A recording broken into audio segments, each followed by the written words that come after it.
नमस्कार, मेरा नाम है लक्ष्मी नेगी और आप देख रहे हैं लक्ष्मी कथा सागर।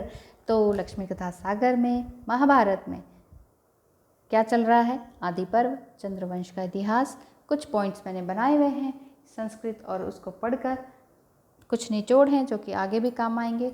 तो मुझे लगा कि ये मुझे अपने लिए, अपने बच्चों के लिए संभाल कर रखना चाहिए और आपको भी दिखा देना चाहिए इस वीडियो के माध्यम से।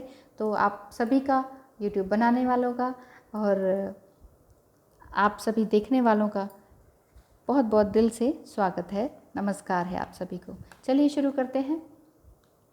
एक बार द्रोण के पुत्र अश्वत्थामा को दूध पीने की ललक हुई। कई बच्चों ने आटा का पानी अश्वत्थामा को पिला दिया और हंसी उड़ाने लगे। अश्वत्थामा खुशी से घूम कर कह रहा था, मैंने दूध पी लिया, मैंने दूध पी लिया।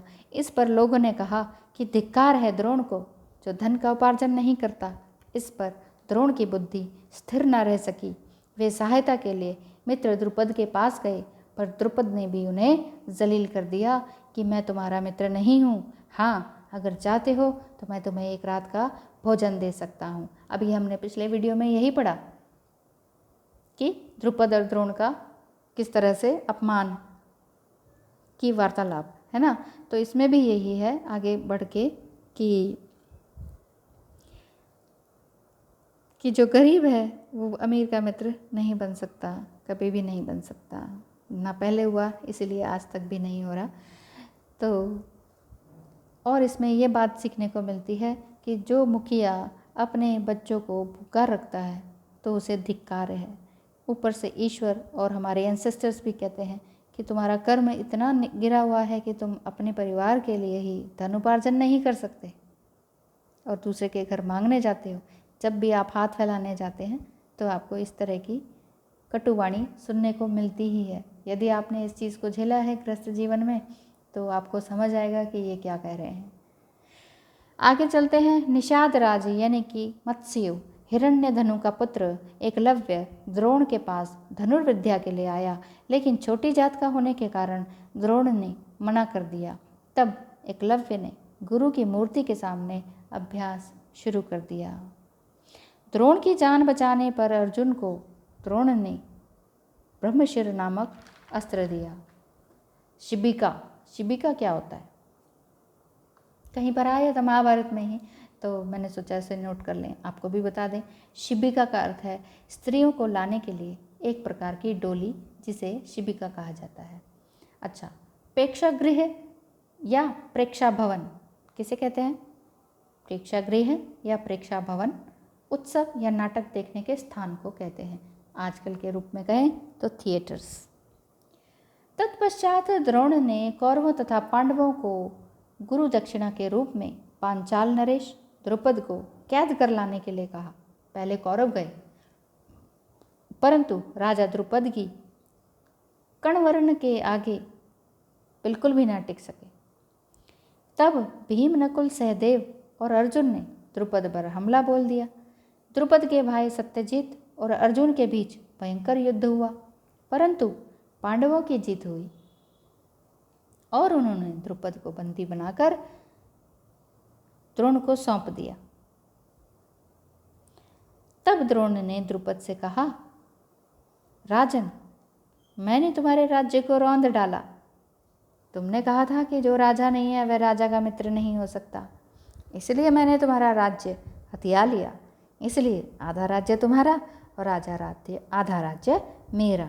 अब यदि उचित समझो तो मुझे अपना मित्र मानो।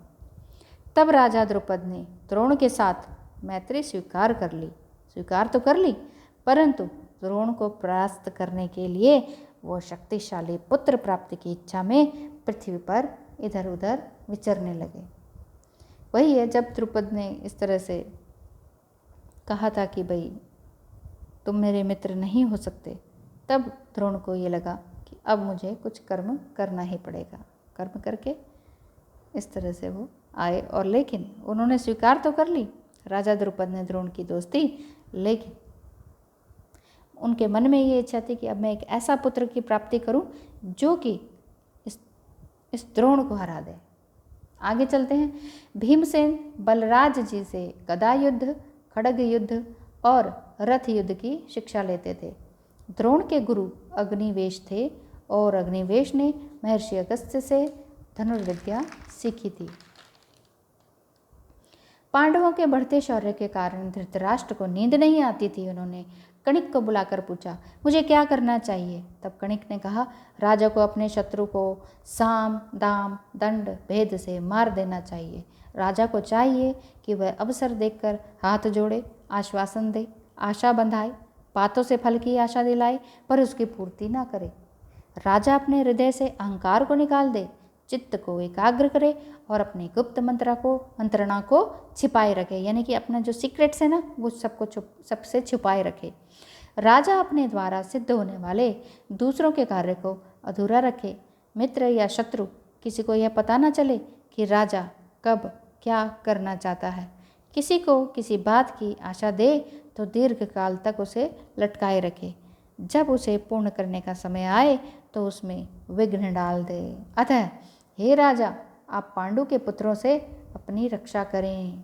धृतराष्ट्र को नींद ही नहीं आती थी। वो अंधे पुत्र उत्पन्न हुए थे। उन्हें लगा कि मेरे बच्चों को तो ये बार बार हरा देते हैं ये पांडुपुत्र, तो अब मुझे इनसे रक्षा करनी चाहिए। अपने ही कुटुंबियों को वो शत्रु मानने लगे, जो कि आज भी होता है। भाई भाई के बच्चों से, भाई भाई से द्वेष रखते हैं, लड़ते हैं, फिर बंटवारे करते हैं और फिर अलग हो जाते हैं। और अलग होने के बाद भी लगातार द्वेष जीवन पर्यंत बना रहता है और अगली पीढ़ी तक भी जाता है। ये कलयुग में भी होता है। आपके यहाँ भी हो रहा होगा। नहीं होता तो आप बहुत लकी हैं, होता है तो आप हमारे जैसे ही हैं। तो महाभारत देखिए, सुनिए और आगे समझिए अपने जीवन को और अपने बच्चों को कृतार्थ कीजिए। नमस्कार, बहुत बहुत धन्यवाद चैनल को देखने का, महाभारत को सुनने का। कल फिर मिलते हैं इसी समय इसी चैनल पर। तब तक के लिए नमस्कार।